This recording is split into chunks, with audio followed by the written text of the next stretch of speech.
are a recently licensed professional. I got a note about that. It's singular.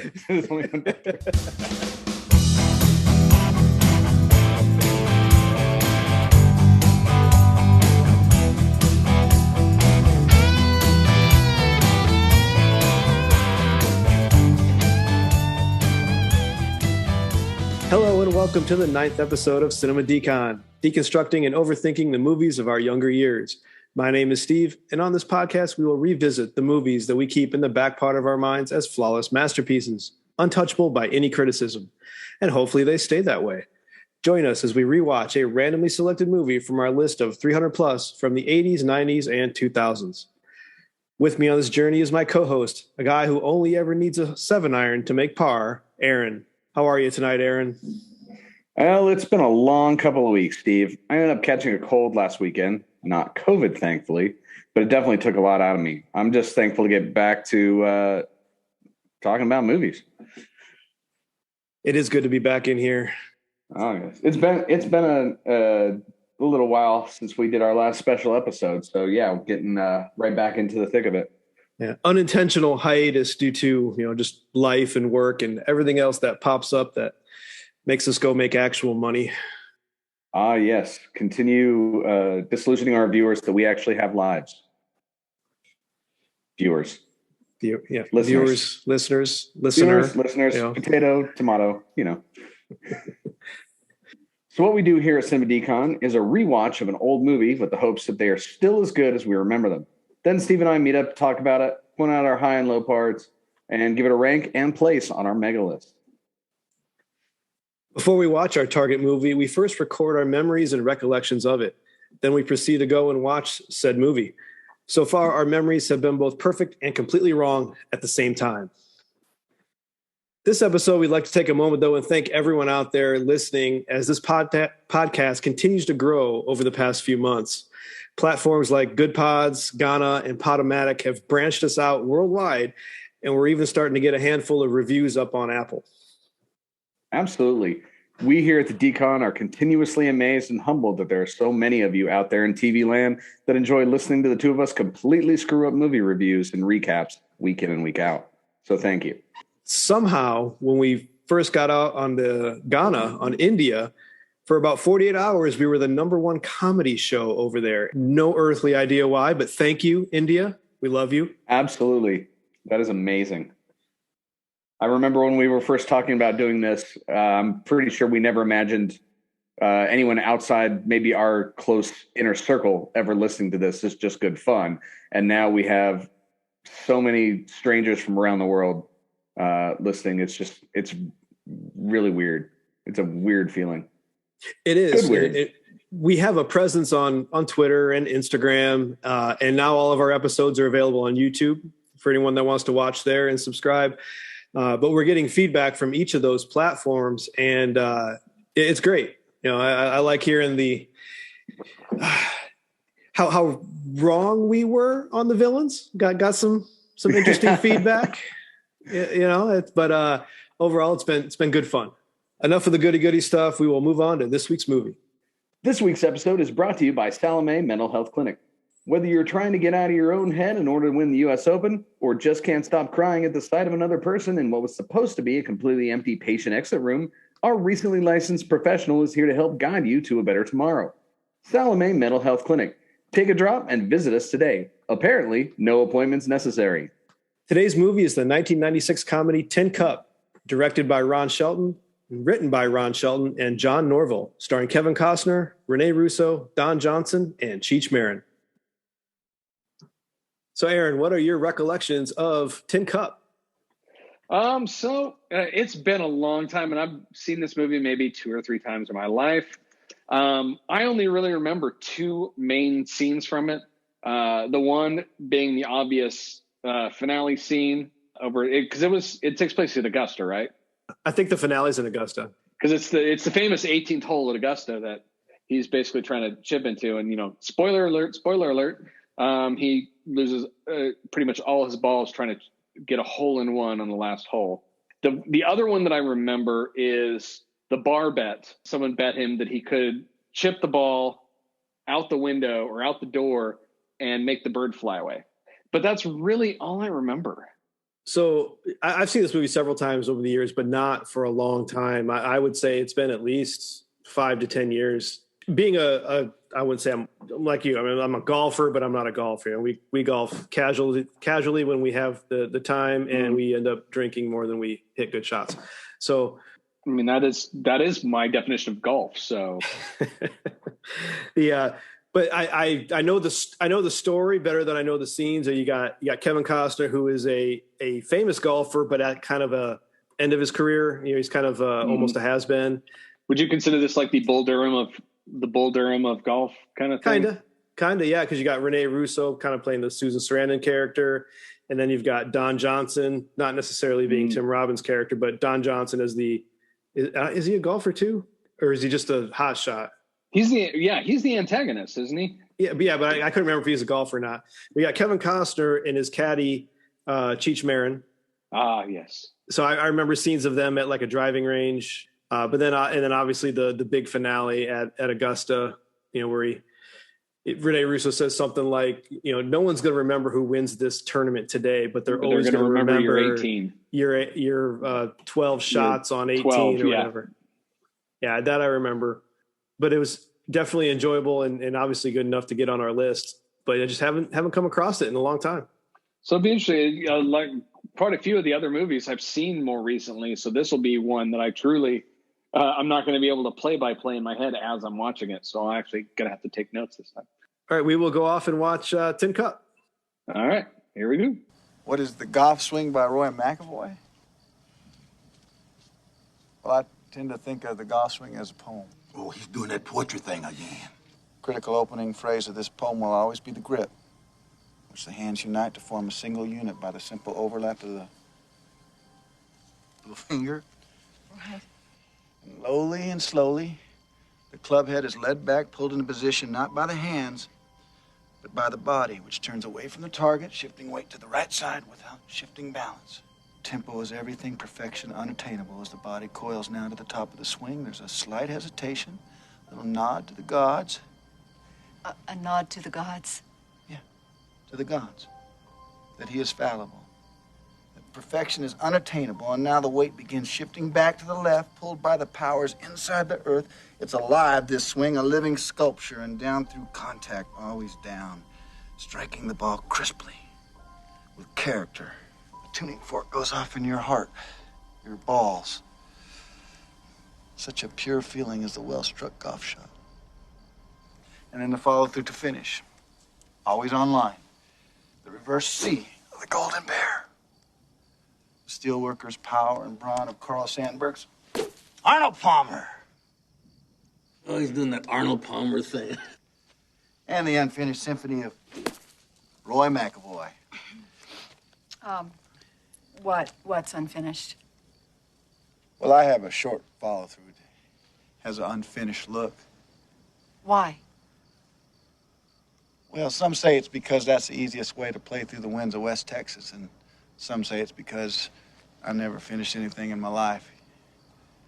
You can decide, but the point is, every finishing position is unique. Huh. That's what the golf swing's all about. It's about gaining control of your life and letting go at the same time. Jeez Louise.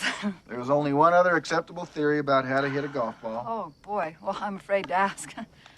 Well, what is it? What's the other theory? Grip it and rip it. And we're back. We have watched Tin Cup. Revisited our most horrible golf memories about it.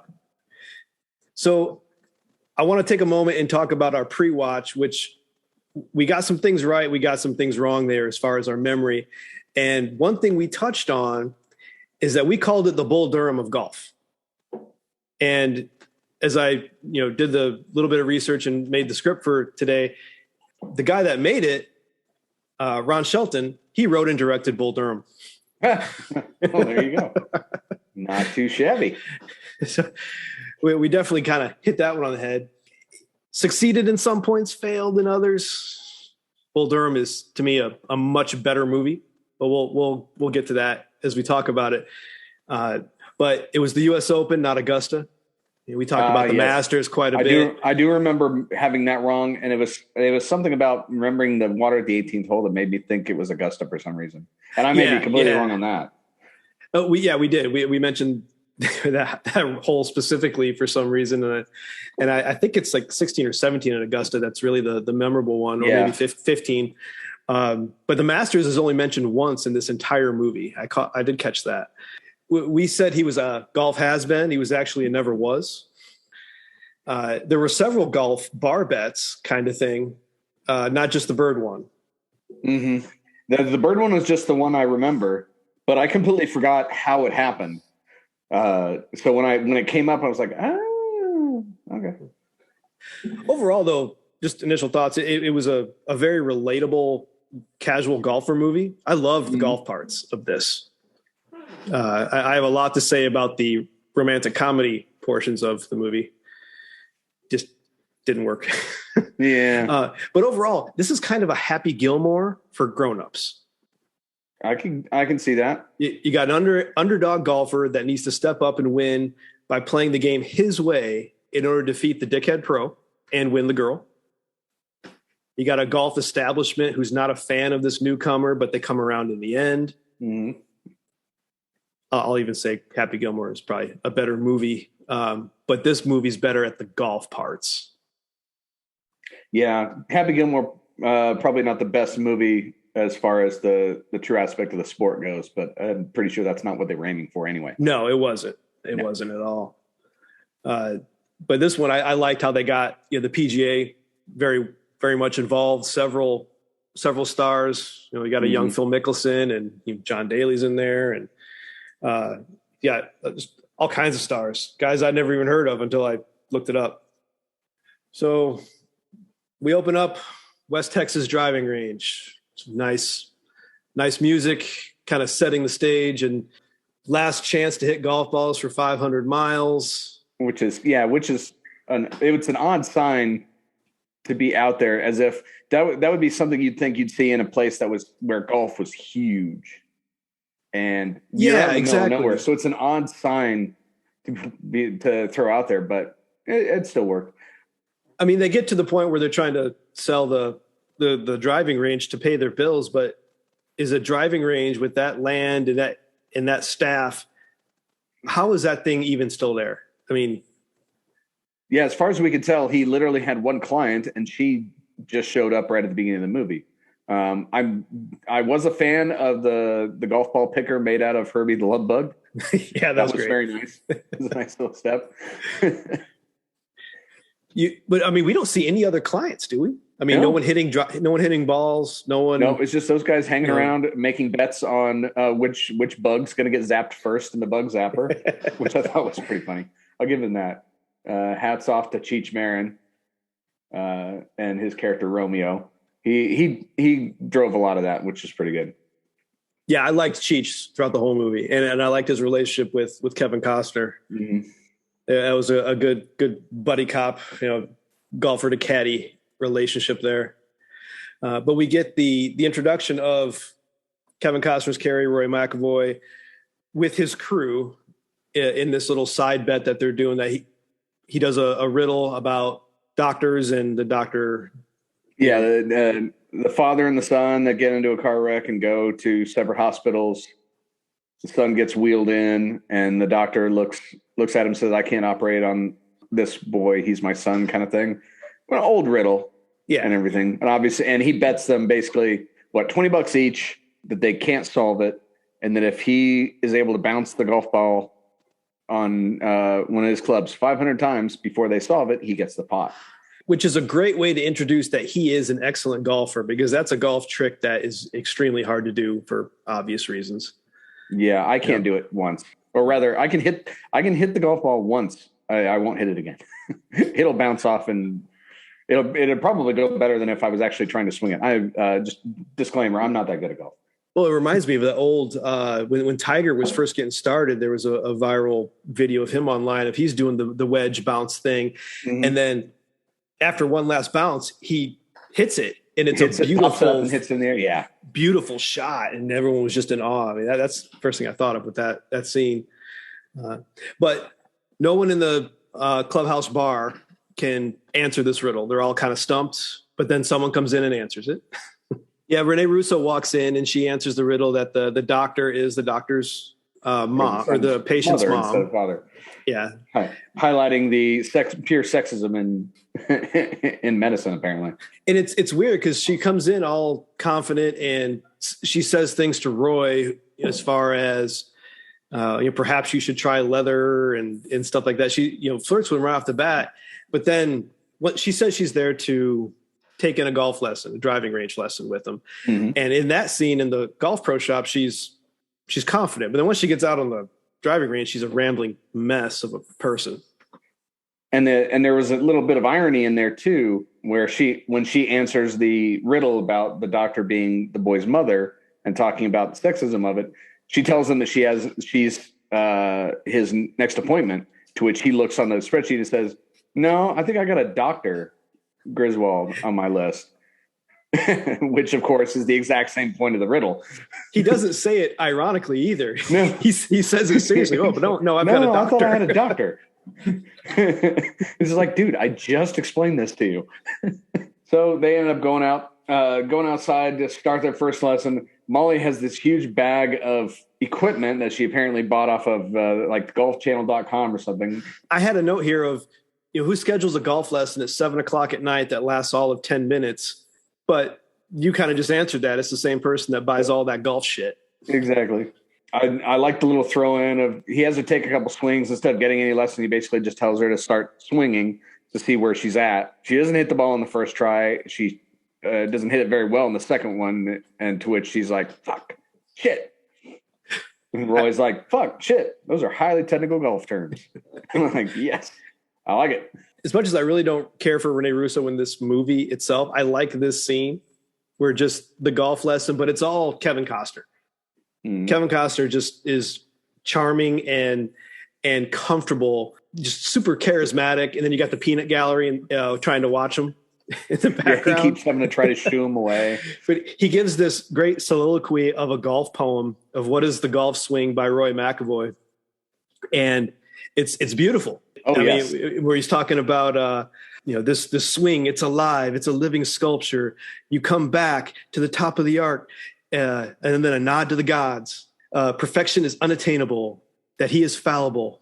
I will say, out of the whole thing, that's probably my favorite scene in the movie is just that little speech. I do. Yeah, that's a great scene. Unfortunately, Rene Russo loses me when she says, "Geez Louise." He has a moment where I don't know if you remember Bull Durham, but in Bull Durham, he really grabs Susan Sarandon with a great baseball speech that's unrehearsed and just off the cuff, where he's like, I love the low hanging curve, long passionate kisses, the infield fly rule, the DH is crap, and Susan Sarandon looks at him lovingly and she goes, "Oh my, oh my." Here, Roy McAvoy gives this great speech about how, he says golf is about gaining control of your life and letting go all at the same time. And she looks at him and goes, "Geez Louise." It's like, yeah. No, that was a terrible reaction to this great speech. But overall, he tells her just to grip it and rip it and waggle. Let the big dog eat. That was the other one. And then, and after maybe on her fifth swing, she actually hits the ball and thus ends her 10-minute lesson. It's like, might as well go out on a high. Which is good advice as well. Mm-hmm. This movie is filled with good one-liners and quips as far as philosophical golf thoughts. Nothing as sweet in life as a well-hit golf shot, things like that. It's a lot of good lines. They end the lesson, and then we cut to the next day, and we're at Roy's RV where he lives on the side of the driving range, and we get the introduction of David Sims, who is Don Johnson's character, a longtime kind of nemesis of Roy, dating back to their time at University of Houston, I think it was. Mm-hmm. Yeah, obviously knew each other for a long time. Sims ended up going pro. McAvoy, of course, didn't. I will say every time I saw that RV, I couldn't help but say the word, channel a little Spaceballs. Winnebago. Anytime I see a Winnebago. Oh, yeah, which explains why he's more amicable to Don Johnson's offer of to be his caddy in a local pro-am tournament, which he doesn't realize he's asking him to be a caddy. And on the first thing, he thinks he's asking him as a partner. And then, partner, no, I want you to caddy for me, kind of thing. Yeah, which sucks. A bit of a switcheroo on him, and the viewer is just as offended as Roy is. But then, say with the IRS stuff, and he's broke. He kind of needs the money. Yeah, I mean, it was what, $100 to caddy, and then 5% of the earnings. Which I don't know what the earnings would be on that kind of a, because it was like a charity event type thing. Yeah, pro-am is usually a charity one. Yeah. Romeo pretty much starts telling him off. Roy has to keep wrangling him in. You can tell how protective Romeo is of McAvoy, which is nice. He's a good friend. But Roy eventually just takes the job because he realizes, he needs the money, obviously. And they end up both going because Roy ends up caddying for David and Romeo ends up caddying for David's teammate, which I can't remember. I don't know if we ever got his teammate's name. Oh, they mentioned it. He's a pro golfer, I think, but I can't remember his name. Yeah. But in the next scene, when they're at the Cottonwood tournament, that's where we see a young Phil Mickelson is playing in that foursome. It was just, I'm a Phil Mickelson fan, so I got a kick out of seeing a young Phil there. But they reach a hole where they're about 230 yards out. And this is where we get like the main lesson of the movie. It sets up the entire thing of, do you make the smart play and lay up, or do you just go for it? Or do you make the ballsy play and go for it, especially if you're very confident that you can do it, kind of thing. Which, of course, if it's your first watch around, you don't know, but you can kind of get an inkling of, okay, this is what this movie is going to be about. Exactly. To where, and at this point, McAvoy is still a caddy, so all he's doing is just recommending what he thinks David can do, and he's sure David can make this shot over the water. Of course, David decides to do the smarter play, the higher percentage play, and lay up. But as the caddy, you've got Roy in the background whispering to the other players, I could make that. I could make that. Yeah. And so they get a side bet going, and they tell David Sims, Don Johnson's character. His partner even comes up and says, I got what, $500 or whatever, says your caddy can make it. And the partner gives him, it was 5-1 odds that Roy can make it on the green, which of course is going to embarrass Sims because Sims decided not to try it. And he makes a threat that if you hit that shot, you walk, you're fired. Yeah. And Roy thinks he's bluffing, goes ahead and knocks the shit out of it. Makes the green, and everyone cheers, and he is fired. Yeah. Sims literally walks over to the crowd and say, hey, you, come here. Can you carry a golf bag? You're hired. Which is interesting. I think as a fan, that would be really cool. Oh, yeah. But after he's seen that, to which Roy realizes he wasn't bluffing and immediately grabs the bag off the guy. It's a good flip out. Dumps it out on the floor. It basically has a tantrum. Yeah. So then the next scene, we're in Roy's office, I guess it is. We're back in the driving range in his office, and you got Roy and Romeo Cheech-Marin, and they're talking about life-defining moments and how yesterday's events at the Cottonwood tournament was just another in a long line of pressure situations, flip outs. And that's why Roy never progressed in golf and never became a pro. He never had the mental stability to do it because golf is a mental game as well. Mm-hmm. Yeah. He brought up, Romeo brought up the 1981 Fort Washington Golf Club in Fresno, California, where it was the final round of the tour qualifying and he missed it by one shot. And the way he was saying it, it sounded like it was one of those things where if he'd had made the smart play, he would have made it.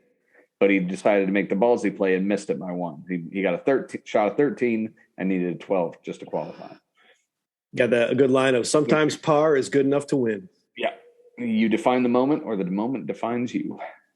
Going to the next scene where we get one of my favorite lines, the whole movie, which is at the strip club. They're going to visit Roy's ex-girlfriend. And Romeo says, never bet money on a dog race with an ex-girlfriend who happens to be a stripper. It's so specific yet so relatable. Yeah, it was like because it was like 12, and it was literal too because it was like $12,000 that he lost. Yeah, and he tries to give her the deed to the driving range, which is only worth 10 grand. Yeah, assuming it's worth 10 grand. She said, "You know what? Assuming it's worth 10 grand, you still owe me two." With inflation, that is 17 grand today. Yeah, I mean, I don't know. How is that driving range still alive? It bugs me every time they go back to it. Yeah, well, apparently they didn't pay anybody anything. Because he started discussing like how much Romeo gets paid. Because it sounded like Romeo was the only employee, and the other guys just hung out there. Yeah, I mean, and you got Doreen, who with the subversion of expectations here, you've got this crazy looking stripper with crazy hair and makeup and outfit and everything. And then she starts going into, what are your labor costs? What's your insurance? Actual business questions. Yeah. And he's just oblivious to it. He has no idea what she's even talking about. Imagine Roy's life without Romeo. The dude would be lost. Yeah, absolutely. Because he's the one that answers all of Doreen's questions. He's the one that knows what people get paid. People are just enabling Roy throughout his entire life, and Romeo's one of them. But he's a good friend. Yeah, so you at least know he's got his interests at heart.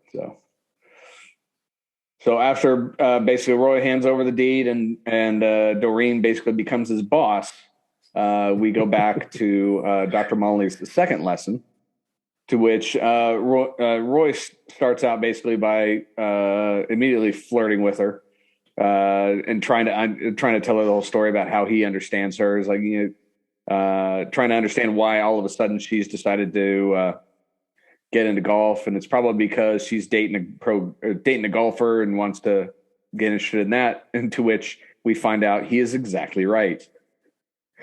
When dun dun dun, the nemesis David Sims right behind him, which doesn't make sense. Why is let me talk a minute about Molly, Dr. Molly here. Why is she here? Why this little town? Because they don't make any mention of David Sims being from this town. They mention Houston when they announce him for the tournament and stuff. Mm-hmm. There's no reference to why she. We just know she's from that town. No, she's not. She's not. She's from Ohio. Not originally, but she ended up moving there and got into real estate, and that real estate failed, and that's when she got her license. But she talked real estate like near San Antonio or something, whereas now they're 100 miles from Amarillo. I just don't understand why someone who's dating the number one golfer in the world is going to move to this tiny town of Salome in the middle of West Texas. They don't really give a good explanation to me why. It just doesn't make any sense. I mean, why not move to Houston where probably his mansion is? I don't understand the why of her. Yeah, the only thing I can figure is she obviously was there prior to meeting Sims and dating Sims. How they met, God knows. That could be. And then why, if she's dating a pro golfer, why is she? The only reason I can see that, even if all that stuff ends up and she's dating, this top golfer, why she would come to a complete stranger on a driving range out in the middle of nowhere to learn golf instead of going to the guy you're dating, is she wanted to surprise him. Or maybe she lied to him and told him that she knew how to play. Or even just a nicer golf. I mean, Cottonwood Golf Club isn't apparently too far away. It's the local golf club, right? I mean, I don't know. Yeah, her presence there is just it's always odd to me because she doesn't fit the town. She doesn't fit the scenario. She's a city girl. It's odd to me. Her awkwardness comes in and out throughout the movie. But yeah, so now Roy has his call to action, though. He thinks he is infatuated with her, and he gets the idea of if he can win the U.S. Open. I think does he get the idea from Romeo? In the U.S. Open winner? Yeah, I think so. Because I think Romeo said something about, well, you could play the U.S. Open, and that kind of sparked something in Roy's head. And of course, Romeo, I'm assuming, was joking. Because Roy comes back with it's the biggest and most democratic tournament in the world. They can't turn me away because of how I look or where I work, kind of thing. If I qualify, I qualify. Which I wonder if there are any golf, aficionados out there that know if that's true. I mean, because he wins a qualifying tournament and a sectional tournament, and then he's in the U.S. Open. Is that true? I am curious as far as qualifying for that. Yeah, we'll definitely check that. Let's go to the phones. Oh, wait. Never mind. This is a podcast. We don't have phones. Let's look at our Discord server. Oh wait. No. Oh, wait. Yeah. So in order to qualify for the qualifying tournament, he needs clubs. This was actually my second favorite section of the movie. Because he's already, to get the other $2,000 that he owed Doreen, he sold his clubs. Yep. So now he has no clubs. He plays a guy for $400 with a bat, a shovel, a rake, and a hoe. Where his baseball skills come in handy.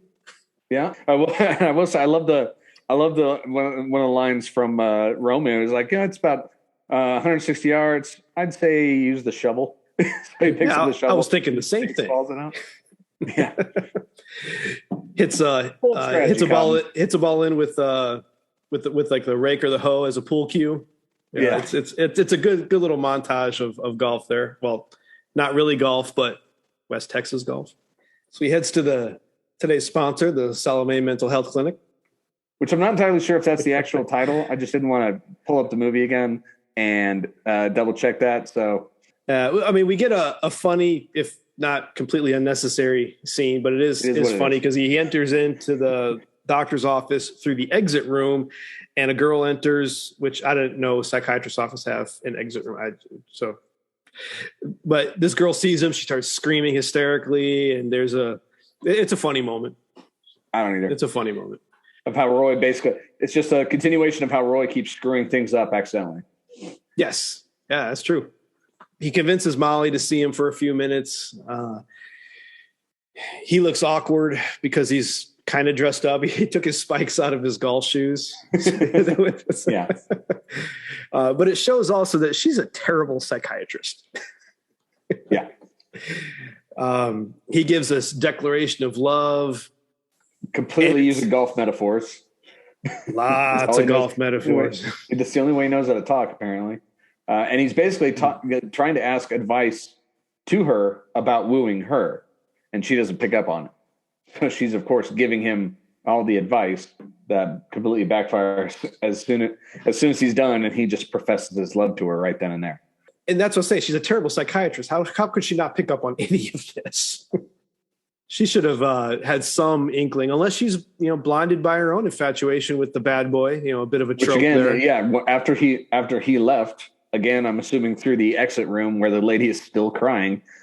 She calls her shrink to talk about what just happened, kind of thing. But before that, though, he gives the first mention of David hates old people, children, and dogs. Old people, kids, and dogs, which becomes kind of a running joke. Becomes relevant, another trope in itself where you give someone advice and they just dismiss it, and it becomes crucial later on. But yeah, it's a funny recurring gag. So, she explains herself a little bit in the next scene, which is in Roy's RV, where his RV or his office, one or two. But she offers to be his golf shrink, but she goes on this ramble about her background and how she got to Texas, how she became a realtor, and then. She left Ohio for a cowboy, which apparently is less romantic than it sounds. Went into real estate, and that didn't work. And then she went through all the licenses legally to get therapy, and then she asked him for a donut out of a box of open donuts that he's got. I want to know what courses she took to call herself a doctor. I mean, exactly. Everything seemed to happen quite fast for her. She is a basket case. Yeah. Roy should have ran for the door. To be honest, she's a nut. I don't know. He wasn't exactly all there either, so maybe fair enough. Fair enough. They do have a bit of a yin and yang kind of thing going there. So they end up coming to an agreement. She will help him with the mental aspects of the game in exchange for golf lessons, which she doesn't see as a conflict of interest at this point, considering she's helping him with the mental aspects of a game her boyfriend plays. Did we mention she's a terrible psychiatrist? Exactly. Self-admitted. She does self-admit that. But we will never, but we will never talk bad about our sponsors. So we'll just gloss over that. We love you, Salome Mental Health Clinic. Yeah. If anybody else wants to sponsor us, we like money too. So yes, that's cool. I like money. So, but next we get into where, to me, the movie gets good. It starts to shine. The golf stuff. We get into the qualifying tournament, and we get into his head as far as how he approaches the game. Him and Romeo, caddy to golfer. At first, they're in sync, but then we get to a pivotal scene. I don't know how far he was out from the green he was trying to hit. And I don't have that written. I do remember right before that he makes a real obnoxious sign for get it, and then Rene Russo's like, I find him mildly attractive when he's obnoxious and arrogant like this. Yeah. Romeo comes back, he's like, good, that's his best side. Because he says something like, the only thing that'll bother me right now is insufficient applause. He's getting cocky. He's getting arrogant. Yeah. So he hits a point where he's, probably, 230 to 250 out from the green. In order to keep par, just lay up, chip it in, and you're good. But no, he wants to make the green. And so he says, give me the lumber. Give me the lumber. Give me the woods. And he's like, where are you going to go? The left of the trees is not going to make it. The right of the trees are going to go. So he's like, nope, I'm going to go over the trees. And then they get into a huge back and forth between him and Romeo, going back and forth to the 3-wood versus the iron. And Romeo is basically at a tipping point where he knows this is exactly what he's going to do and screw it up. So Romeo basically finally ends up pulling out the wood. It's like, you want the wood? Snaps it over his knee. And Roy, to counter that, takes the 2-iron and says, you know what? I shank the 2-iron sometimes too. And he breaks the 2-iron. And so they start going, well, now Roy's just on a tear. He starts breaking every single club in his bag, to include the putter. Yeah. He put hands in the putter. But it ends with the 7-iron, the wonderful 7-iron. And so he ends up finishing the entire tournament with that only a 7-iron. And does he win or just par? He parred the back. I can't remember if he won, but he got if he didn't win, he got way high up. I think he sets the course record. The entire backside with a 7, and he thought that was bragging rights. Yeah, he sets the course record actually, because in the bar afterwards, he's bragging to his guys. Did anybody else ever set a course record with a 7-iron? That's true, including putting with the 7-iron backwards. Costner has a damn fine golf swing. Because the first tournament when we saw him in, or first set, we was hitting with a shovel and a rake. So here we're finally getting to see him play, and he looks very natural. He's kind of for anyone that's only seen Happy Gilmore, this is what a golfer looks like. He does great with only the 7-iron. He's bragging with his buddies. They make the joke that Romeo quit. Well, he always quits. He'll be back. Yeah, he'll be back. But David Sims shows up,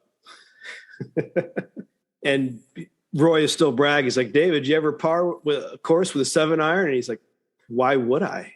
Exactly.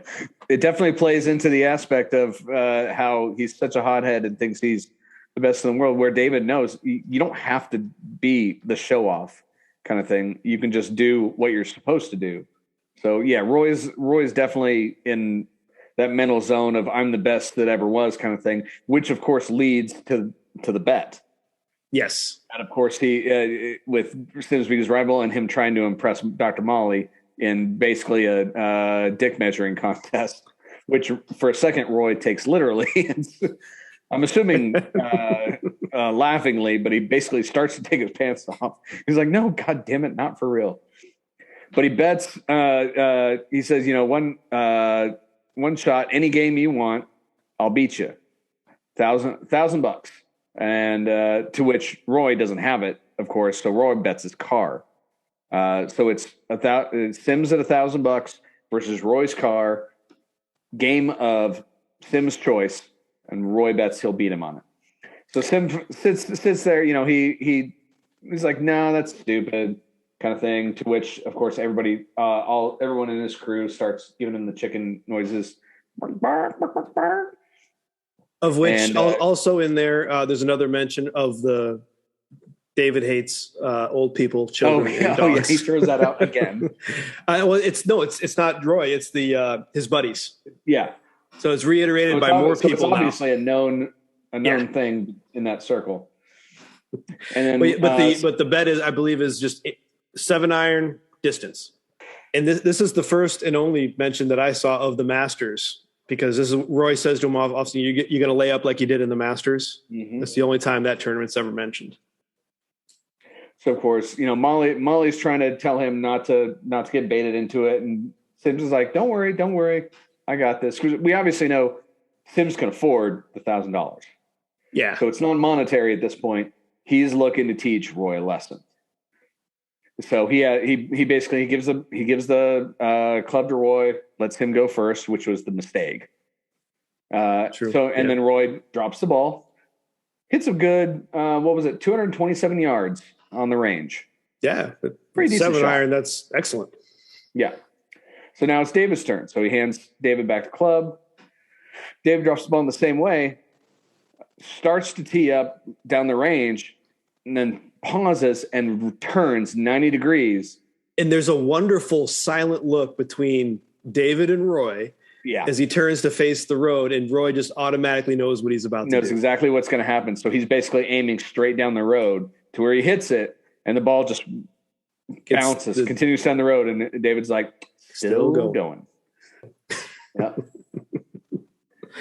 It's a very humbling moment. Roy got his ass handed to him on that bet. Yep, and Sims drives off with his car. So I would say that was a good scene at basically humbling him and showing him, you obviously don't know everything. So next up, we've got the sectional tournament that he's qualified for. Somehow he gets clubs. They don't really mention where he got new clubs. Yeah, they never did mention that. But he does need a new caddy, so he's got Earl carrying the clubs for him, the TCU fan. Mm-hmm. Earl is a very heavy-set Texan who does not make it the entire 18 holes. Roy had to carry his own bag for the last 4 holes. But it's a quick scene, and Roy ends up doing well and qualifies for the U.S. Open. Yeah, I think that scene is like solely to show Earl who he had lost in Romeo. Yes. Which then leads into the next scene of him going back to the office, and he basically begs Romeo to come back. Doesn't really beg, though. He's trying to play it cool, like he's already back kind of thing.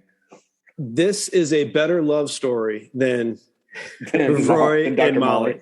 Yeah, it is. I mean, they play on that fact. I love old Earl, but I need you. When I was with Earl, I was thinking of you. Yeah. Of course I love you. More than Earl? As much as Earl. If you drop the sexual overtones. Then Romeo, I am your Juliet. That was a good scene between those two. Them making up. But now, as they go back to the driving range, Roy has the shanks. Yeah. And I love Romeo sitting in the back in 2 buckets, a bucket of water and a clean bucket, and he's cleaning off golf balls with a kitchen strainer, like dunking him in one, shaking him in the kitchen strainer, and then dumping him out into the other one. That's a good catch. So that plays onto the fact of how bad off money-wise they are. But yeah, Roy is just shanking everything. He's slopping. I think he put like 3 or 4 new dents into the Herbie. He hit golf balls into the trash cans way over to the right. He can't hit for shit anymore. Yeah, I like the understanding between the two. Like as soon as he hits that second, because the first one tipped it. Okay, sure. Yeah. So as soon as he hits that second one, they both like stand up. Like we've got a problem. Something's wrong. It's basically the yips, although he calls it the shanks. The shanks, which sounds more like something you catch on a port weekend in the Navy. But it's funny because they mentioned that the girl's in his head, Molly's in his head. He compares women to a virus. I can't remember the exact line. I should have wrote it down, but it's like the shanks are like a virus. I thought you said it was the woman. Well, they're the same thing. They just show up out of nowhere.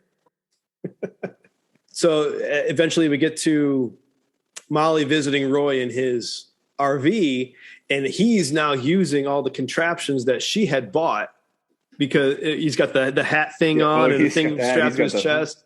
And he's like, there's a glitch in my swing. It's a little sidetrack to check in on the love story and her reasoning for being there was just because Sims decided to return the car because he only wanted to make a point. Next scene, now they're at the U.S. Open. Movie's getting really good now as far as the golf stuff. So I've got to know here, the second half of this movie is a great hour-and-a-half golf movie. Mm-hmm. They show that they are kind of fish out of water on this driving range because they're admiring a brand new tower of Titleist golf balls. Every single one of those balls, brand new Titleist. Makes me wonder what they're hitting at that driving range. 20 years old ball. But Roy still has the shanks. In front of all these golf pros, he's hitting, as Cheech Marin says, you're hitting chili peppers up their ass. Yeah, he hits it and it goes straight down the line like 90 degrees. Yeah. To which the first one, he literally all the golfers see it run by their feet, and so he walks out and is like, "Who the hell hit that? Anybody see who hit that?" Trying to play it off. It's a good scene, especially where Romeo finally steps up and says, he trying to get his head clear, really. Stop thinking about anything. Put your change in your left pocket. Yeah. Turn your hat around. Double knot your left shoe. Turn your hat around backwards and put a T behind your left ear. Stick this T. I look like an idiot. It's like stick this T behind your left ear. You can tell he's just making shit up. Well, you wanted to say stick this T up your ass. That's where he was heading with it. And then finally, it's like, now hit the ball. It's like, I can't look like this. You look like an idiot anyway. Shooting chili peppers up, David Sims' ass. But so just hit. And then he finally starts hitting straight. And he's like, well, what the hell? And he's like, well, you got out of your head. Because you're now more worried about you're now thinking about looking like an idiot instead of thinking of her. And this was really one of those scenes that is super relatable to anyone that's played around a golf, because you can hit an amazing shot, and then the next time around, you're like, what did I do last time? And you get a million things in your head, and then you just, play like shit the rest of the time. Mm-hmm. Or that's just me. I don't know. So yeah, he hits that one, and they decide to call it quits at the driving range, go out on a high. So that was a recurring thing. And Romeo gives probably the worst advice of the movie, which is, let's get drunk. Yeah, let's get drunk so we can have a 7:08 tea time. And he passes out right at 3 a.m. Yeah. Oh. Yeah, I mean, to play the U.S. Open opening round after only 4 hours of sleep with a hangover, I couldn't even imagine. That's rough. But it did start. You started to see a little change in his behavior because he decided to start playing it safe. Yes, and he changes to a more conservative style of play, more humble. And what happens? I mean, he shoots an 83, and it's a horrible round. Exactly. So he tries to change, and it ends up being terrible. Which of course Sims gives him shit about because what was it? A brand new golfer or one of the celebrities he played with hit an 82. Like, how in the hell did you sit an 83? We had a good response to that because he said, "Oh, I missed a 4-foot putt on 17. Otherwise, I would have." But right before, so that all happens in the bar scene. But right before that, this is where you get to the. So David has an interview with because he's the leader at top of the leaderboards. So he has an interview with Jim Nantz and with a whole bunch of platitudes. Lord willing, I'll give a good round and give the people what they want to see, sort of thing. Just all the typical bullshit you might hear from that. And it's that trope of he's nice to the people, but then behind the scenes, the cameras are off. He sneaks off, lights a cigarette, and then starts to walk away when he gets blindsided by a fan and their child who has a dog. And he basically tells them off. Like, do I come to your place of work and ask you for automatic? Get the hell out of my bed. And as he's walking away, it's an ugly ass dog. And of course, Molly sees the whole thing. She's like, son of a bitch. So that finally circles all the way around. And side note, the old people were Kevin Costner's parents, and the kid was Kevin Costner's kid. Oh, good little rabbit hole. Yeah. Nice. But yeah, Molly witnesses all this. So now we don't know it yet. Well, Roy doesn't know it yet, but she's in his court now. She's on Team Roy, and she goes to kind of his defense in the bar when David Sims is giving him shit about his terrible first round. She brings up another bar bet. Yeah, and that's the bar bet to where they're sitting in this bar, which straight across from an open door, which leads out to water. So she's basically saying, I'll bet Roy can hit out of this bar, out that window, and across the river. And then she ups it and says, all right, out of this bar, cross the river, and make that pelican fly off the stoop, which this pelican's sitting on a stoop on the other side of the water. So, the nice thing, though, is that there's a guy in the bar with a handlebar mustache that starts giving commentary. Using the soda tap. Yeah. The guy is Gary McCord. Gary McCord, and the movie, he's a pro golfer or former pro. The movie is loosely based on him. He had episodes of like the finale and these bar bets and sort of thing. So nice. if you want a rabbit hole, go down the Gary McCord rabbit hole. So it was a good cameo because it's kind of his life. Roy finally has Romeo shut the guy up. Yeah. He's like, Romeo, give me a fairway. Yeah. So he clears everybody out. It's like, shut that guy up. And he finally tells him to shut up because he's way too loud. But he ends up making the shot, bounces across, and makes scares the pelican to fly off, to which everybody cheers.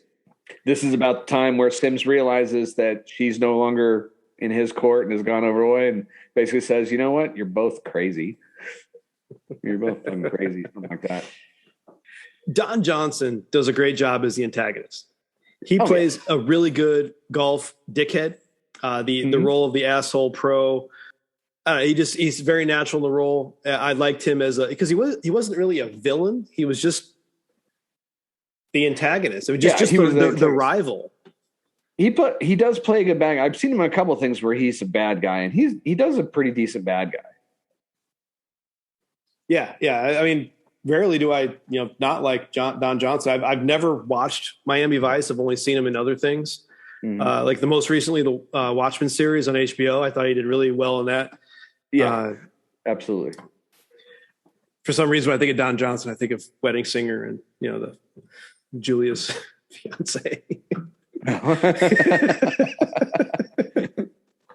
Good old Glenn Gulia. Yeah. So then, if the Winnebago's rocking. Yeah. And I feel sorry for Romeo at this point because all you see is it's raining outside and he's just pacing back and forth in front of this Winnebago in a poncho and an umbrella. Like, God damn it, guys, hurry up. And Molly doesn't know what a mulligan is, even though she's dating a pro golfer. Yeah, like twice. So continuing with all the sexual metaphors in golf speak. Tempo is everything. Perfection is unobtainable. All right. So next up, we've got the U.S. Open second round, and Roy is crushing it. Oh yeah, he's having the round, round of my life. Guys in the booth. This is where we start seeing the golf establishments. Like, who's this guy? Yeah, little montages of the other players walking. It's like, can you believe this McAvoy guy came in out of nowhere, kind of thing. So he's definitely having a good run on that second day, and then we come to the fabled 18th hole. Yes, and he tries to. Well, no one has made the green in two. It's not. No. They keep mentioning it. Not even Daly did that, and John Daly's known for crushing the ball. And this is where we get that repeating theme. Do you lay it up and go for a birdie or par, or do you try to hit it all and eagle the hole? Yeah.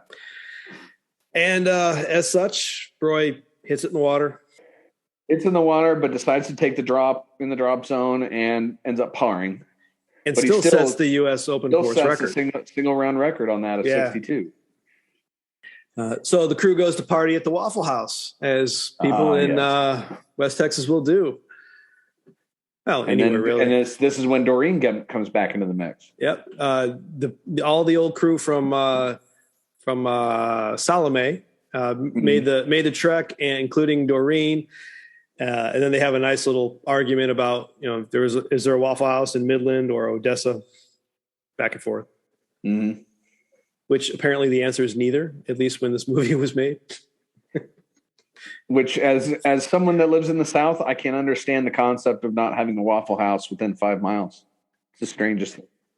But the middle of nowhere, Texas, is pretty wide open. I don't know the Waffle House stretch. I mean, I'm from Illinois, and I'm from Kansas, and we had IHOPs and Denny's. We didn't have maybe one Waffle House. Yeah, Bob Evans up in Illinois, and Denny's. Yeah. Now you're just making stuff up. Now I'm hungry. I wasn't hungry till I said Bob Evans. Waffle House does not make me hungry. Then that was a real quick scene, but there is a little bit about Romeo has eyes for Doreen. Oh yeah, go Romeo. Have you ever had a Latin lover? Yeah, because this is when they start talking about dancing, right? This is when he brings up that he knows how to tango. Have you ever tangoed? But next we get into the third round, and he has another great round, but back to the 18th. Back to the 18th, because it kind of jumps. Yeah, it kind of jumps back to the 18th. So, and he has the same decision because he has a great drive, but it's still, do you go for the green in two, or do you lay up and make the smart play? And we all know what he does. Yes. And then we have a scene where he's being interviewed later, and they're basically asking him. Yeah. Wait. Before that, though, because he does hit it in the water, but a little bit of foreshadowing. He wants another ball, but Romeo talks him out of it, and he goes back and as the guys in the booth are talking shit about him, but he lays up, and he's tied for the lead going into the final round. And then he got that press conference. And then we get the press conference where he's interviewed by the guy about, why didn't you just lay up? Why did you take the low percentage shot? And he has a good little line. It's like, yes, it's a low percentage shot, but so am I. I mean, look at me. Do I look like someone who cares about the percentages, kind of thing? So that was a good little character defining. Line. I agree. Yeah. Not that Roy learns anything throughout this movie, but it is, at least he's true to himself. Yeah. He learns that he's got to do it his own way, but he's got to get out of his head, kind of thing. Mm-hmm. So now we get into the U.S. Open final round, and it starts out, I want to mention, amazing, gorgeous, foggy shots of an empty golf course. Makes me miss the fact that I haven't been able to golf finally this year. back at the driving range at the crack of dawn by himself, and then it cuts back and forth between the pictures of the groundskeepers going through and tending to the stand traps and to cutting the grass and everything, making it look absolutely. It's beautiful. It looks great. It really is. I miss playing golf. Yeah, you got to move over by me so we can go golfing. Yeah, I'll get right on that. Yeah. Sorry, Tony. I'd like to get out on the golf course. My brother asks me to golf all the time, but with kids and stuff, I just haven't been able to have a chance. Yeah, but I do you're miss just gonna it. have to get a house on it. Y'all have to move to a house on a course so we can come over and to do it that way.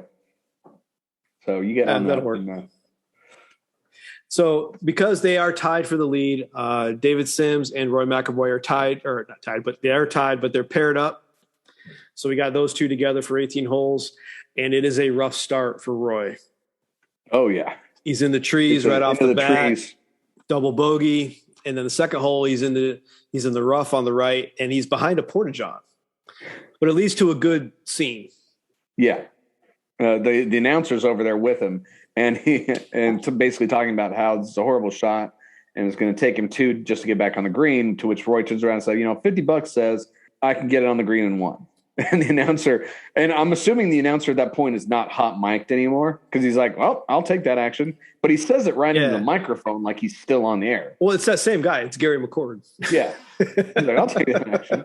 So I do like all the bets that they have. So that's kind of cool. And then they start commentating. He's like, I think he's going to do a little bounce off the portalet right there. So because he's behind a tree for a straight shot.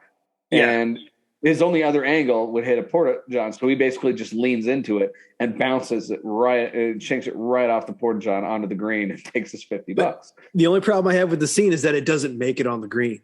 If you watch it, it stops on the fringe. It's there. I mean, it's a full foot off the green.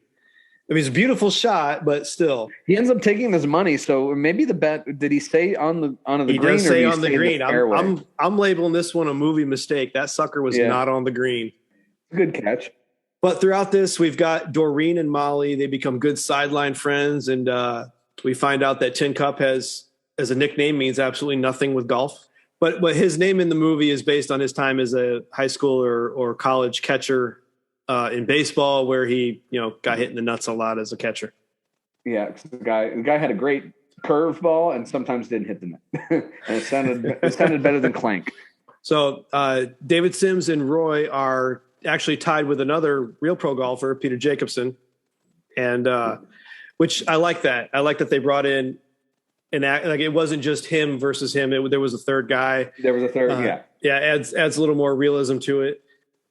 Molly gets some more sports clients. And good for her. Counts as couples too, so the caddies are welcome as well. She basically gives out all of her cards to that guy. So obviously she's doing Salome Mental Health Clinic. Had a good day there at the Masters. For any of these pro golfers that want to travel to in the middle of nowhere, Texas. Yeah, that's a good point. She's going to be a permanent staple on the tour if she wants any actual business. But as expected, it all comes down to the 18th hole and the same scenario. Like I said, I like that it's not just Roy versus Sims. You've got that third guy in there, which adds to the tension and drastically improves the ending. Mm-hmm. But Roy has a spectacular meltdown on the 18th hole. Ah, yes. He's forced with that same decision. Does he hit for the green or does he lay up? He decides to go for it, and he's almost there. It's a beautiful shot. He's like 2 feet from the cup. Because at least at this point, he was even egged on by Molly. She even just said, "You know what? Go for it. Go for it." And he got it. He got it all. It got to the green. Because the first couple rounds, he went straight in the water. This time, he got it on the green. Every single time, he never made it. This one got over. He got all of it, made it over and onto the green, and then it unfortunately backrolled down the green and off into the water. I won't go into the golf mechanics of you would not actually have that if you hit with a fairway wood, but that's fine. We'll accept the movie magic of it. It rolled backwards. That's some plot armor right there. Yeah. And his thought in his head was that it got caught by a gust of wind halfway up, and that's why it didn't make it. So now it's in his head that he would have made it if it weren't for that random gust of wind. So now he's got decision number 2. He can still par this and go to a playoff hole if he takes the drop and then hits it in as normal as he did the past 2 days. However, he knows he can do it. That's the thing. Yes, exactly. Now he knows he can do it, so he wants to do it. So, but just like in the previous round, he asked for a ball, and this time Romeo's not able to talk him out of it. So that was shot 2 that went in the water. So he's now dropping 3 and shooting 4. The guys in the booth are baffled. They're everyone's just kind of like, what the hell is he doing? He's throwing away the U.S. Open. They've also seen this 3 days in a row, so they're all surprised. Like, why is he trying this again? Kind of thing. Obviously, he had a good shot in the previous one, but they're still like, could somebody tell him he doesn't have to do that? They kept saying that. Could somebody tell him he could drop it closer? He doesn't have to. His old friends like Doreen and stuff, they're saying, well, this was bound to happen. Yeah. Like, it was only a matter of time. And this is why we're exes kind of thing. Yeah. So he hits ball after ball in the water, and he gets down to the final ball in the bag, his final shot. And if he misses this, he's disqualified from the entire tournament. Yeah. If he doesn't, it's the whole thing. It wasn't so much if he missed it. If it goes in the water, he's already lost the Open by this point. Yeah. He has to finish the round with that ball, or he's disqualified for the entire tournament. I'm not as familiar with the rules. Is there a certain number of balls you're able to play with on each round? You have to start with, to my knowledge, with a formal tournament, you have to start with a specific amount of clubs and a specific amount of balls. Okay. I don't know what those numbers are, but that, to my knowledge, yes. Okay. So at least that tracks. So obviously, if he goes through all his balls, and they make a big point of saying, if he doesn't finish the hole with this ball, then he's disqualified kind of thing. So if it goes in the water again, he's done. And he keeps saying, I can, right before he gets that last ball, he's finally like, I can make it across, damn it. So then Romeo literally looks at him and said, well, do it already. Stop fucking around. Yeah. So it's one of those things where Romeo kind of turns around and it's like, I know you can do it. So fucking do it already. Just do it. Do it. So not only does he hit a beautiful shot, he makes it over the water in nice dramatic fashion, but he gets it in the cup. Oh, yeah. beautiful shot. I mean, granted, it was movie magic and all that, but still, great scene. Also great. I love this point when he gets up to the green, he pulls it out of the hole, holds it up, and he throws it in the water. To which like three spectators run and dive into the water to get it, which is great. Yeah. That about would be worth some money in real life. Mm-hmm. And now he's kind of out of his head, and he's literally talking to himself like, I just threw away the U.S. Open. Yeah, he has that realization. Goes by, it's like, oh, are you kidding? Nobody's going to remember who won the Open 5 years from now, but they're always going to remember your 12. Because I don't think they say who won, Sims or Jacobson. I think Jacobson won. Good. I don't think Sims won. Good. And which, again, I think that's another thing is at that point, he wasn't playing against Sims anymore. So that kind of adds to it. So Sims technically wasn't the guy he was playing against, so he had to get that out of his head. That's right, because Jacobson birdied, and he goes to Sims. He says, nice par, David. Yeah. That's right. So I like the fact that the main antagonist didn't win, but that didn't keep him from being the main antagonist. Yeah. Because he still, he was one off of winning, which is what. So and that gave that also lent to the fact that Roy could have beat him, but Roy decided to be Roy.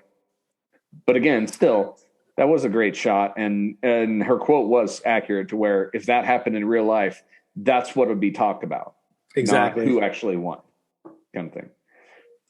They do have a line later on, though, that he still finished in the top 15, so he automatically qualifies for the following year. Yeah.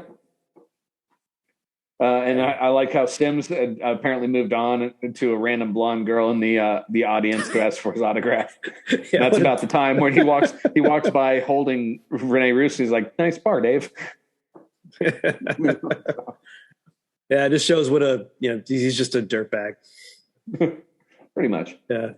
The villain didn't learn anything and no one did. And then Romeo and Doreen have their wonderful tango. Yeah. Now we go to the driving range for the kind of ending scenes in the wrap up, and Romeo and Doreen are doing a tango. No innuendo. They're in the golf shop. Tangoing. Yeah, they're tangoing, dancing. They'll tango again later. And then Molly and Roy are sitting on the couch. That's when the whole qualification for next year thing comes up, and they discuss their future. And that's pretty much it. Roll credits. The end of it. So I have mixed thoughts about this movie. It's a great golf movie. Mm-hmm. I love that part, but a terrible romantic comedy. I think that Rene Russo has, at least like you said, between who they intended to be the romantic comedy. It wasn't that great of a romantic comedy for Roy and Molly. It was a great romantic comedy for Roy and Romeo. If you have, I mean, a few small changes could have, number one, shortened the movie. It didn't have to be almost 2.5 hours long. It was, you cut out the rom-com crap. Give Roy McAvoy, Rene Russo's character, a love interest with him, but without the David Sims back and forth. Just have her be an antagonistic, girlfriend who wants him to do something with his life. Exactly. She didn't have to be Sims's girl that he had to steal away from her, which rings so many trope bells.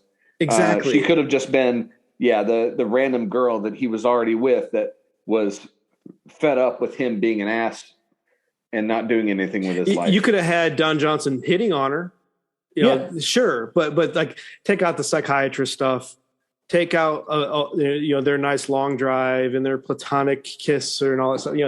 You could have cut easily 20 minutes out of that, and you got just under 2 hours, and you've got a good golf movie about what's in Roy McAvoy's head, and it would have been a much higher rank than I'm going to rank it.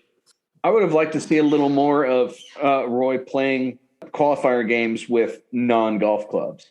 I think that would have been pretty cool to see. Yeah, I would have enjoyed that.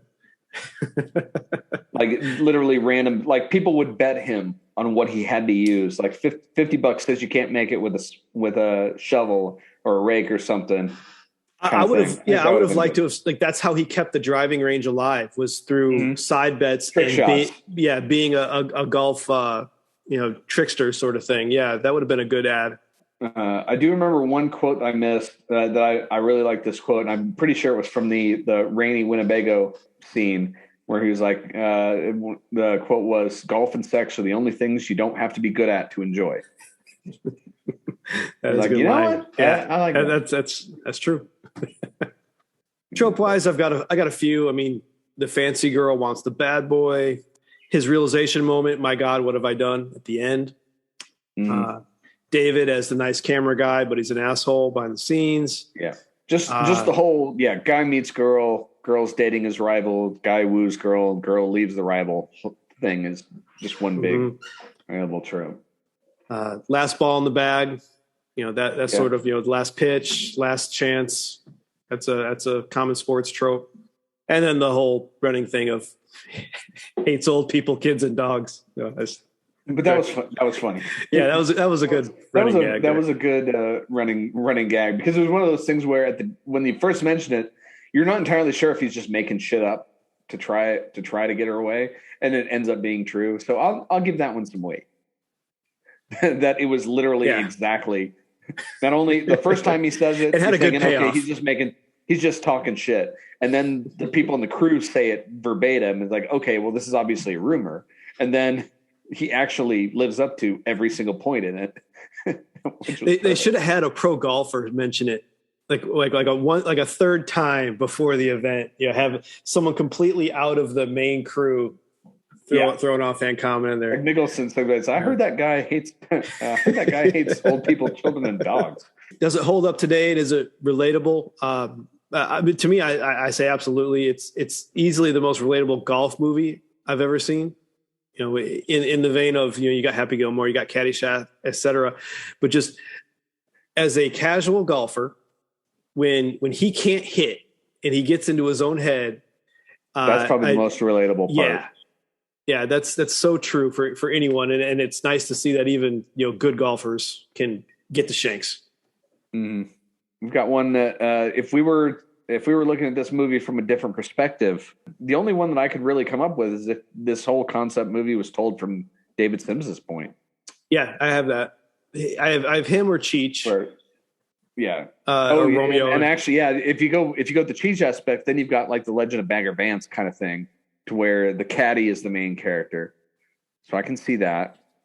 I can actually see that more than coming from David Sims. Then you've got that, and that goes. I mean, hell, that's another trope, with the magical caddy. Yeah, either that, or I mean, when you look at it as the one guy comes to mind, Rocky. Who the hell's Rocky's coach? Burgess Meredith. What's the? Yeah, I can't think of his name. Mickey. Yeah.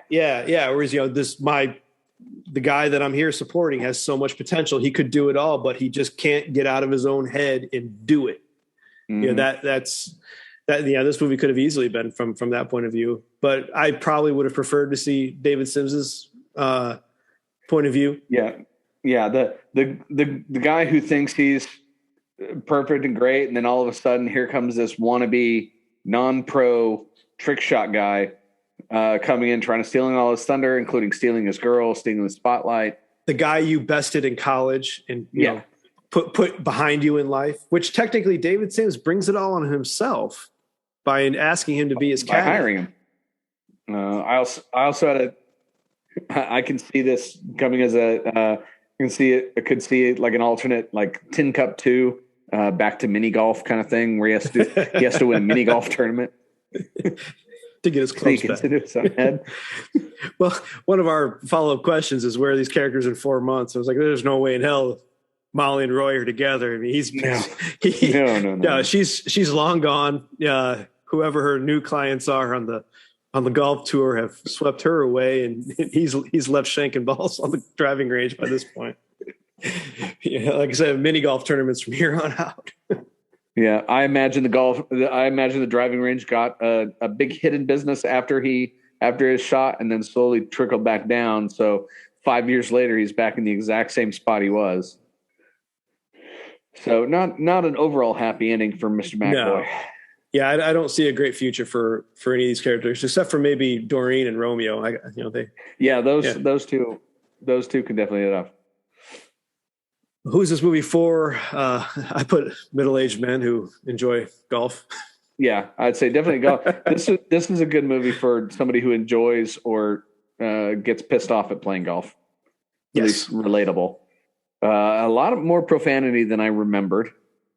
Yeah, but it works. It's one of those. I remember you saying that when you were trying to watch it. Like I having to get started the kids watching away. this with the kids in the room. Like, okay, this is not going to work. Like I said at the beginning, fuck shit. Those are technical golf terms. It's like, that's not the end of the cursing in this movie. There is a ton. Oh, no. Then make the shot. Quit fucking around, Roy. I mean, I saw this for the first time in high school. Appropriate for that age, sure. Yeah, I don't. Yeah, definitely. High school, but my kids are very young, and I had to stop it and watch it on borrowed time. I honestly, as far as recasting, if we were looking at recasting anybody, I couldn't really think of anyone that came to mind that I would think would be a better role for any of them, other than I would say almost anybody except Rene Russo. They could have probably thrown anyone in there. Kevin Costner obviously had a relationship with the director and writer from his Bull Durham days, but I think he fit the role pretty perfect. Yeah, and I think he did a really good job at playing that type of role and that type of character. It's a shame they couldn't get Susan Sarandon, to play his counterpart here. That would have been nice. That would have been a good in-dope. Yeah. It's not that I'm not a fan of Rene Russo. I think the first time I ever saw her was Major League. Mm-hmm. And then nothing. Major League, Thomas Crown Affair. Oh, I forgot about that one. Yeah.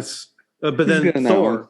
I mean, I liked her in the Thor. Oh, of course, Thor. Yeah. She does great in the Thor, in the Marvel movies. I mean, and really good in Endgame in her, her one scene. I mean, that was excellent. But as far as and she was in this movie, she was pretty much our age now. Mm-hmm. So, I mean, she looked good. Mm-hmm. Waggle. I mean, waggle. she waggled.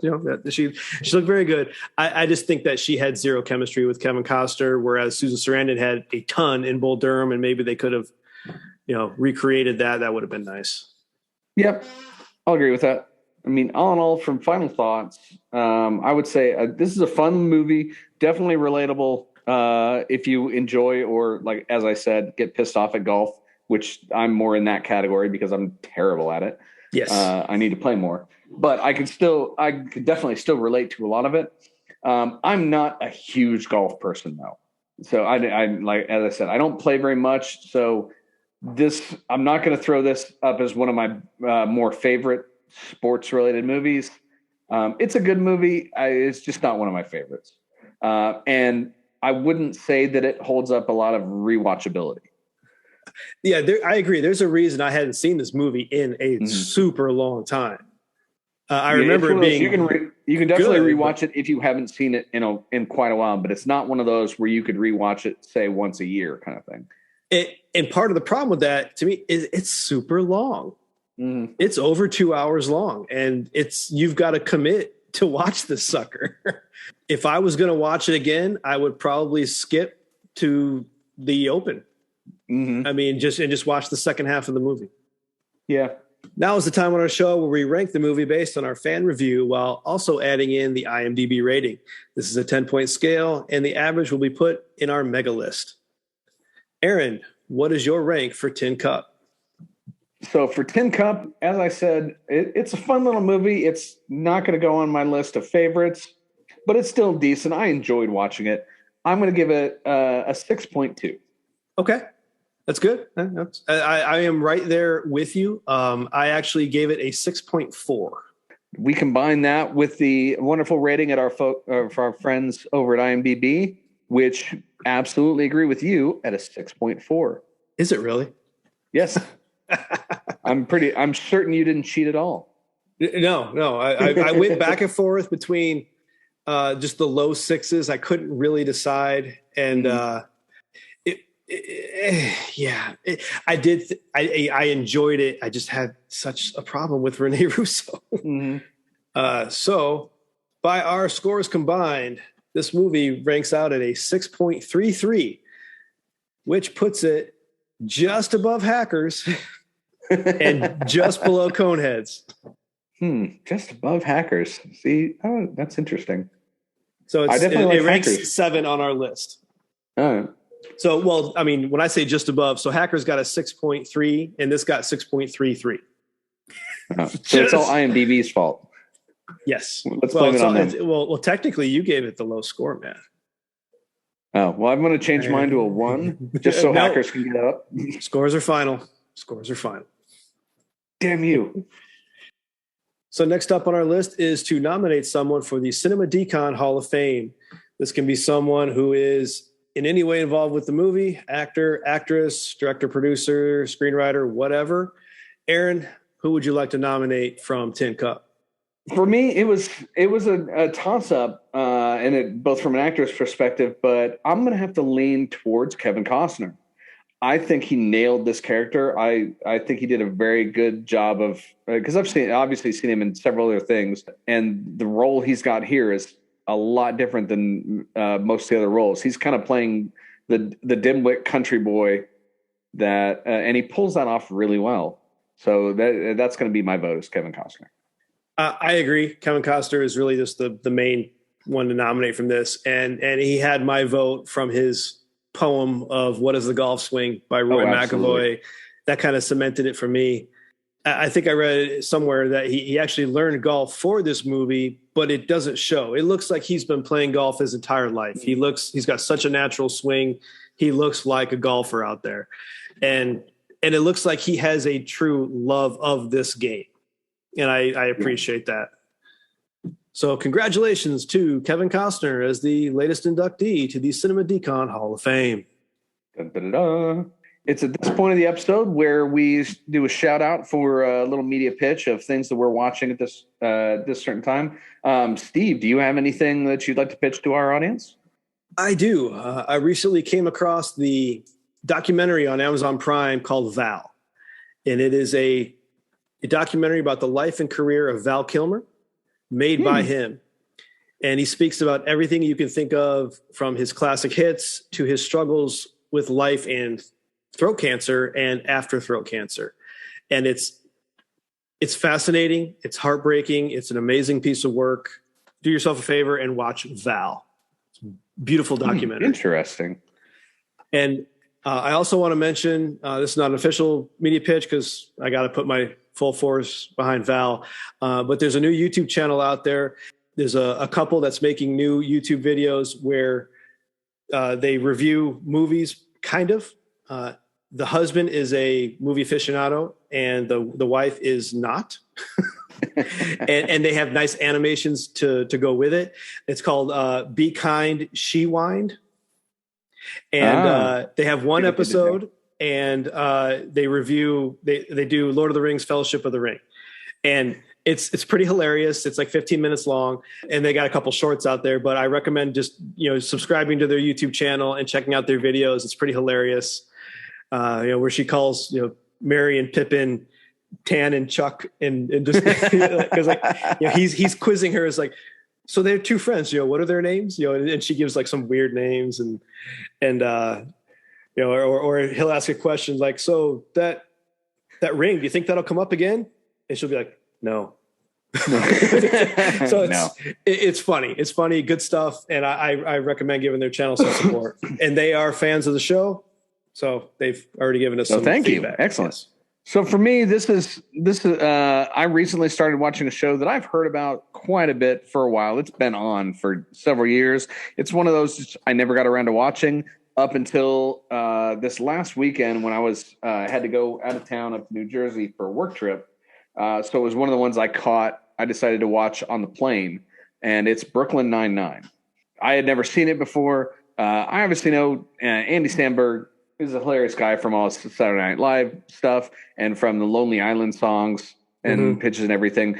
But the 4 random episodes from like season 5 that were on the plane pretty much got me hooked. So ever since I got back home, I have binged the entire series up to episode 4 of the final season that just aired last night. And really? I will say this is one of my favorite shows now. It reminds me of like Scrubs type humor in a police department. Okay. So I would absolutely. I never recommend actually it. watched it myself. I've only seen clips, and the one clip that comes to mind is with the lineup where they sing the Backstreet Boys. that is by far my favorite cold open of the show. It's hilarious. That is the best. Yeah. That is the best part. And then they have a reoccurring.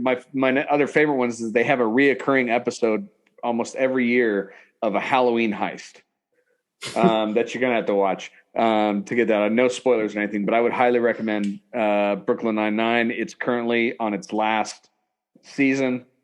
I thought it was done. I didn't know it was still going. No, yeah, it's on season 8, and they've got 4 episodes out as of yesterday. Is it still on network TV, or did it get picked up by a streaming service? That I can't remember. It's through Fox, so I don't know if it's on Fox Online or if it's available via Hulu. Yeah, I know the chief, who's ever in charge, is the Andre guy. Brower. Is Bunny from The Wire.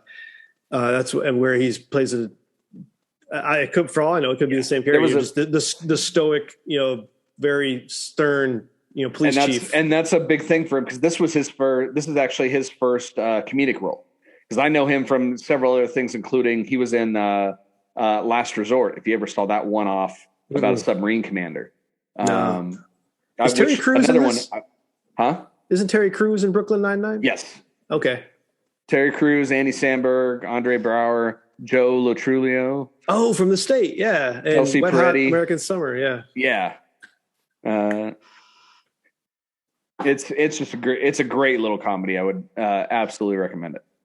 Always on my list, but never had a chance to watch it. I'll have to try and bump that one up. And that's one of those things. I always knew about it. I just never got around to seeing it until I happened to catch it. All right, now's the time where we spin. Let me pull up my super number generator here and engage.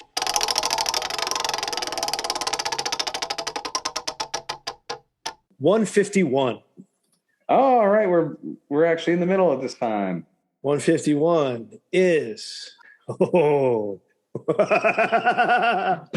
Aaron's already seeing it. Yep. And we basically get to do a documentary this time. I like money. No way, mate. So 151 on our list is the 2006 what turned into a documentary, Idiocracy. Yes. A favorite amongst pretty much everybody I know. This is going to be fun. It's what plants crave. This movie has electrolytes. I encourage everyone out there to go watch Idiocracy because it is a classic. Oh, please do. Everyone should watch this movie.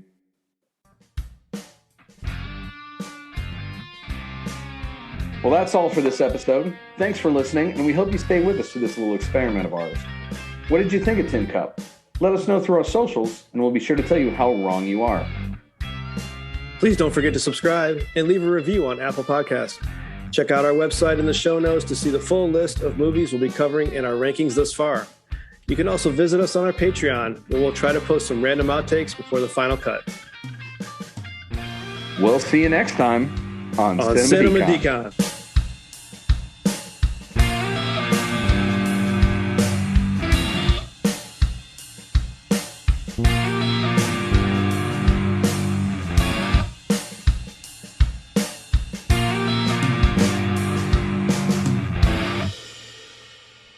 This meeting is being recorded for quality assurance purposes.